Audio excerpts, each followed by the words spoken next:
রেজাউল করিম সর্দার 5 বছর আগেও ভাড়া বাড়িতে থেকে টেনে টুনে সংসার চালাতেন তিনি। এখন তার মাসিক আয় প্রায় 12 লাখ টাকা।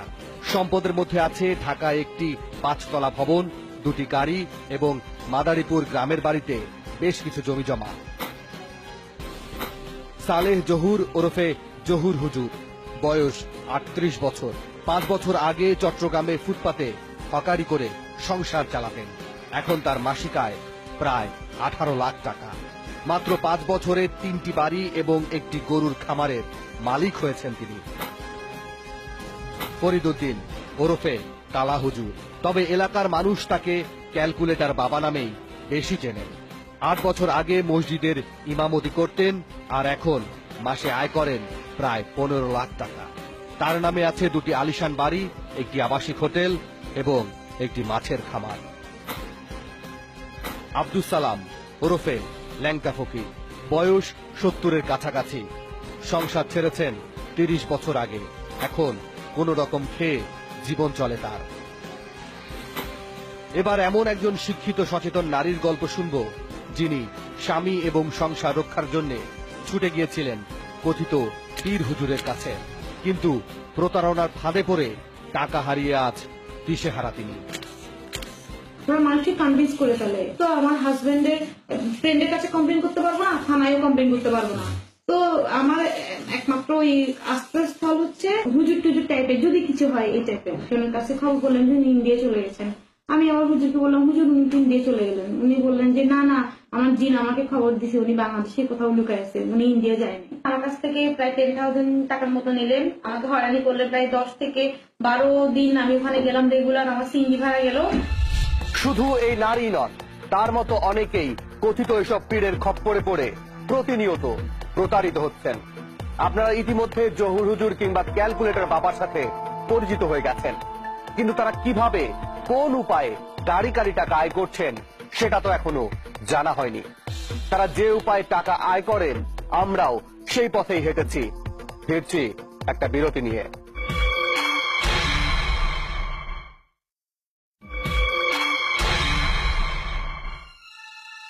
বিরতির আগে যে কয়েকজনের সাথে আপনাদের পরিচয় করিয়ে দিয়েছিলাম, তাদের মধ্যে একজনের কোনো সম্পদ নেই। বাকি 3 জনের মধ্যে আমরা একটা দারুণ বিল খুঁজে পেয়েছি। তারা 3 জনই রাতারাতি ধনী বনে গেছেন। আর তাই প্রথমেই আমরা খুঁজে দেখতে চাই রেজাউল করিম সর্দারের আয়ের উৎস। রাজধানীর উত্তর বাড্ডার সাতারকুল এলাকা। এই বাড়িতে থাকেন রেজাউল করিম সর্দার। চারিদিকে ছড়িয়ে পড়েছে তার নামডাক।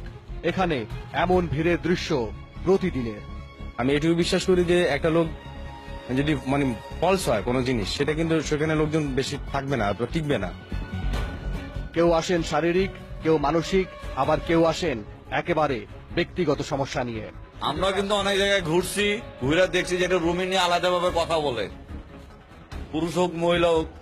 অনেক জায়গায় দেখছি মহিলাদের উপর অত্যাচার চলো, কিন্তু উনি কিন্তু সমাজের 10 জনের সামনেই পুরুষদের কথা বলতেছে, মহিলাদের জায়গায় কথা বলতেছে, কিন্তু কোনো ভণ্ডামি নেই। তাহলে কি রেজাউল করিম সর্দার একজন ভালো মানের কবিরাজ? অনেকের কাছেই আমাদের প্রশ্ন ছিল, কেন এবং কি কারণে এত দূর দূরান্ত থেকে এখানে তারা ছুটে আসেন। দীর্ঘদিন ধরে আমার বউয়ের সাথে সমস্যা, আমার গার্জেনরা আমার কাছে দিতেছে না আর কি। আমি আসছিলাম যে উনি দিতে পারে, ওনার কাছে বিষয়টা নিয়ে আসছিলাম। উনি বলছে যে আসবে। ওষুধ দিছে? ওষুধ দেয় না, ওষুধ দিবে, দিন পড়া দিছে আর কি জানি, ওই তাবিজ দিব আর কি। শুধু কিশোরগঞ্জের এই যুবকই নন, অভিজাত এলাকার লোকজনও এখানে আসেন নিয়মিত। আমাকে এখানে কি আজকে নতুন আসছেন? কোনো সমস্যা নিয়ে আসছেন? হুজুরের কাছে কার কাছে কোথা থেকে আসছেন? আমি জাস্ট জানতে চাই। Personal problem. কবিরাজের পাশাপাশি তিনি আবার আধ্যাত্মিক চিকিৎসকও। মানুষের চেহারা দেখেই বলে দিতে পারেন কার কি সমস্যা। তারপর আধ্যাত্মিক জগৎ থেকে নেমে আসেন আয়ুর্বেদিক থেরাপিতে। ওষুধ বেচলেই কোম্পানির কাছ থেকে আসে মোটা অঙ্কের কমিশনের টাকা।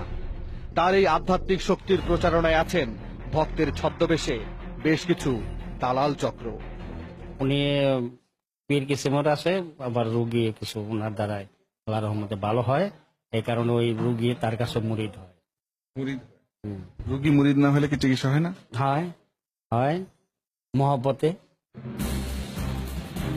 2004 সালে মাদারীপুর থেকে তিনি এই এলাকায় এসেছিলেন একেবারে খালি হাতে। এই বাড়ির 2টি কক্ষ ভাড়া করে মানুষের শরীর থেকে ভূত তাড়ানোর ব্যবসা শুরু করেন। তারপর আর পেছনে ফিরে তাকাতে হয়নি তাকে। 5 বছরে ব্যবসার পরিধি বেড়েছে তার সম্পদের পরিমাণও। কবিরাজ তো অনেকদিন যাবত, আগে ছিল আমার চাচার বাসাতেই ভাড়া, একটা রুম নিয়ে ভাড়া থাকতো। সে এখন মনে করেন একটা 5তলা বাড়ির মালিক। তাহলে শুধু ওষুধ বেচেই এত টাকার মালিক হয়ে গেলেন?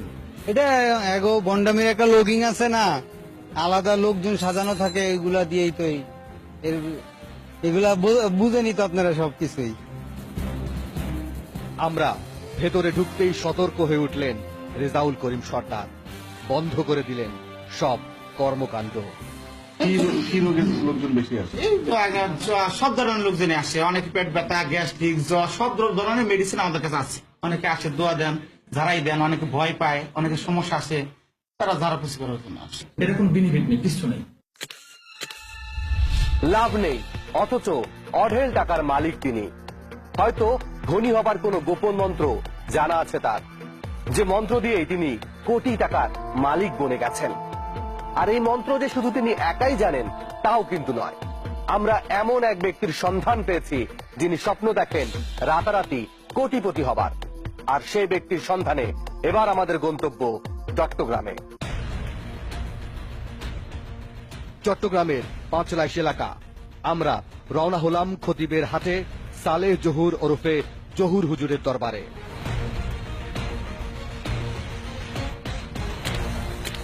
ভেতরে ঢুকতেই গেটের সামনে অনেক জুতা।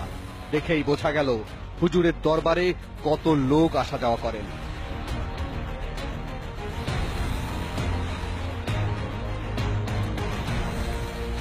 বয়সে তরুণ এই ব্যক্তির নাম সালেহ জহুর ওরফে জহুর হুজুর, যিনি আগে হকারি করে সংসার চালাতেন, এখন হকারি ছেড়ে আস্তানা গেড়েছেন। আমরা রোগীর ছদ্মবেশে তার দরবারে হাজির হতেই তিনি একের পর এক প্রশ্ন ছুটতে থাকলেন আমাদের দিকে।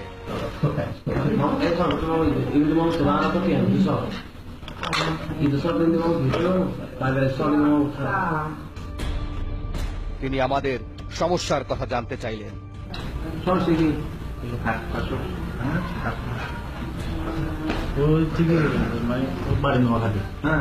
টিম 360 ডিগ্রির এক সদস্য বিয়ে না হওয়ার কথা জানালেন।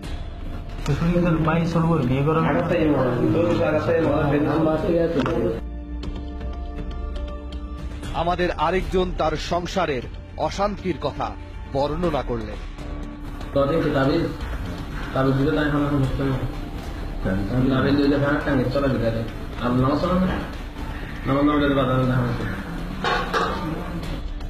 তিনি আমাদের তেল পড়া আর ফু দিয়ে দিলেন, যেতে বললেন আরো একদিন পর।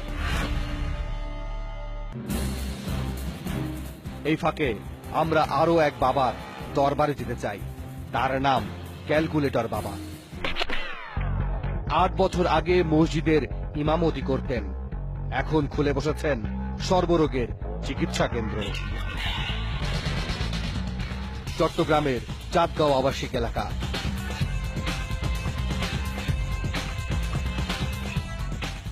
ক্যালকুলেটরে টিপেই নাকি তিনি বলে দিতে পারেন মানুষের অতীত, বর্তমান আর ভবিষ্যতের কথা।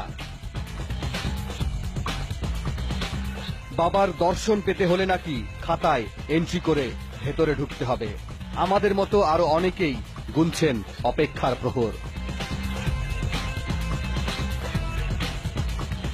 টিম 360 ডিগ্রির সেই সদস্য ক্যালকুলেটর বাবার মুখোমুখি হলেন।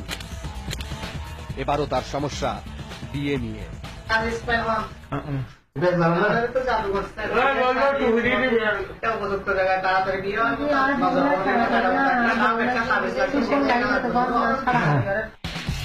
হুজুর তার এই রোগের নাম দিলেন জাদু টান রোগ। রোগ ছাড়াতে তিনি একটি ডাব আর একটি তাবিজ ধরিয়ে দিলেন।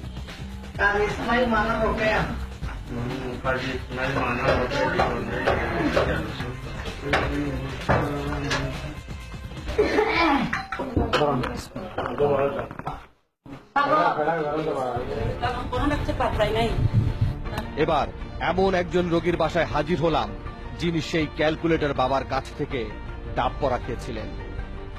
ও দেখতে গেছি, বলছি না ওর আব্বা ভালো মতো আছে কিনা, একটু জোড়া দিলে দেখেন।